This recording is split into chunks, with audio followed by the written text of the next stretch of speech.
Fear Not, Episode 141. Hi, I'm Billy Atwell, and I believe that consistently facing your fears is the only way to realize your truest self and to make those confident choices that will help you to obtain your deepest held hopes and dreams.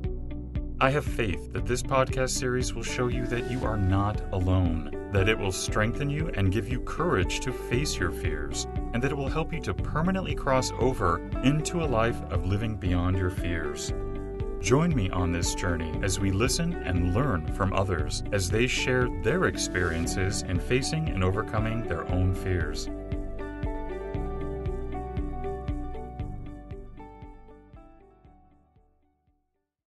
Hello, everybody. Today, you and I are going to be joined by Mario Martinez. Welcome, Mario. How are you today? Doing well, thank you. Mario is a clinical neuropsychologist who specializes in how cultural beliefs affect health and longevity. He proposes, based on credible research evidence, that longevity is learned and the causes of health are inherited. He has studied healthy centenarians worldwide and found that only 20 to 25% can be attributed to genetics. The rest is related to how they live and the cultural beliefs they share. He is also the author of the best-selling book, The Mind-Body Code: How to Change the Beliefs That Limit Your Health, Longevity, and Success. The Mind-Body Code teaches his theory and practice of biocognitive science to the general public. Mario, can you take a few extra moments to fill in those gaps and maybe also give us a brief glimpse of your personal life?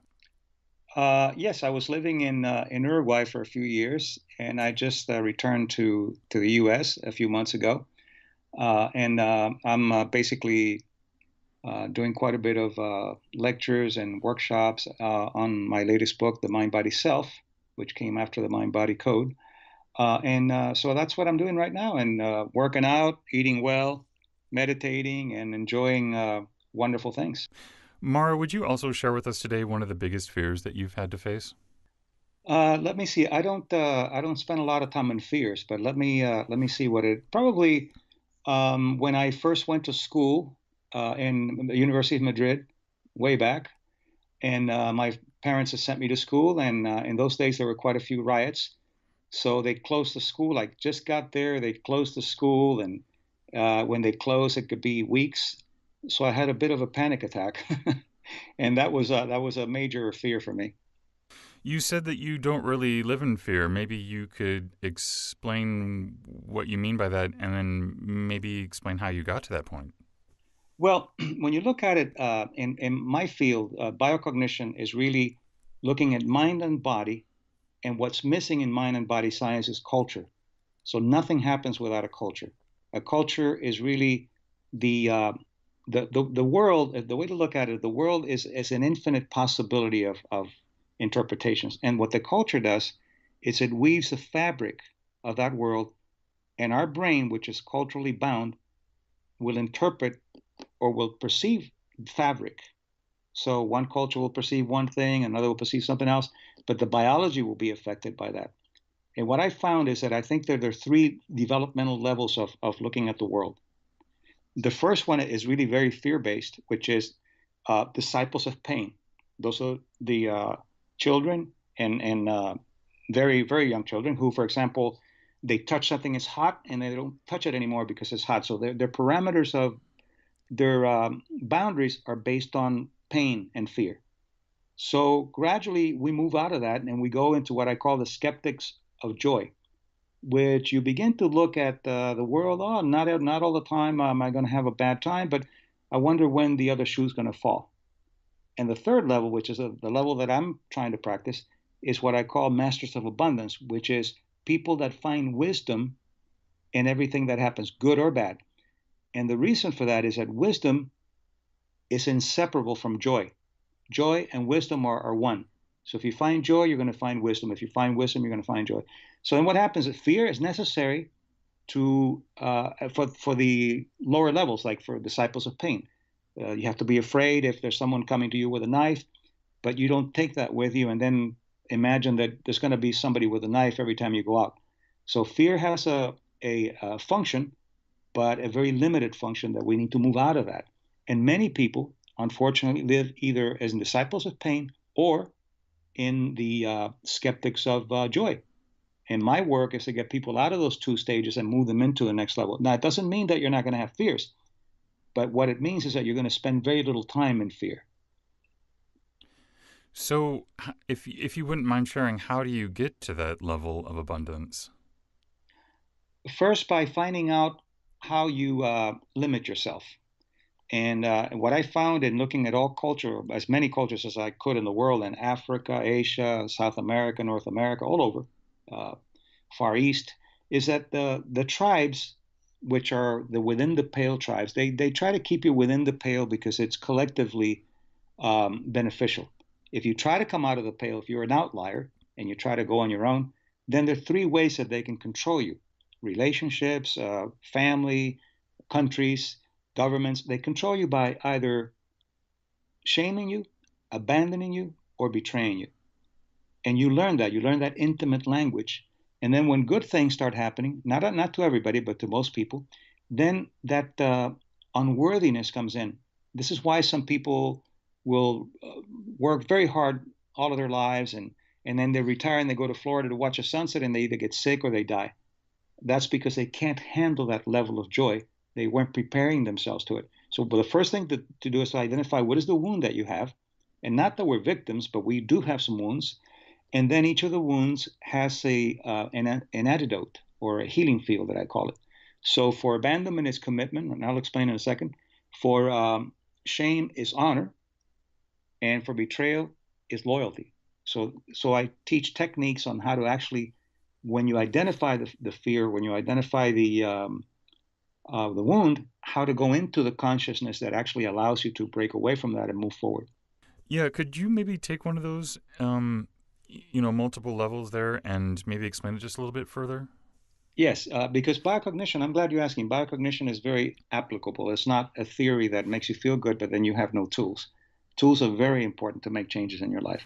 So let's say that you have shame, and shame has been studied most in psychoneuroimmunology, and we know that the immune system, at least the way I present the immune system, is very biosymbolic. It's not just identifying self and non-self. It responds to the consciousness that you presented. And shame causes inflammation. Shame releases molecules of inflammation like interleukins 2 and tumor necrosis factor and other molecules that actually cause inflammation as if it were some kind of pathogen. So we have what I call cultural editors. The cultural editors are people that have power in your culture in a context: a father at home, a mother at home, a teacher in school, a doctor in hospital, clergy in a temple, and so forth. We are designed, not programmed because we're not machines, we're designed and predisposed to pay much attention to those cultural editors because they sometimes it can be life or death.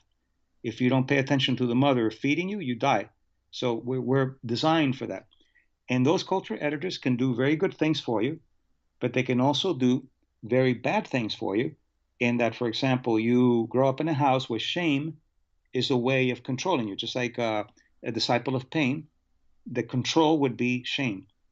And you learn that, and you learn that in what I call the intimate language of love, because that's the love that you're learning. Then later, intellectually, you say, well, I'm not going to be shamed anymore. I'm not going to let people shame me like my mother and father did.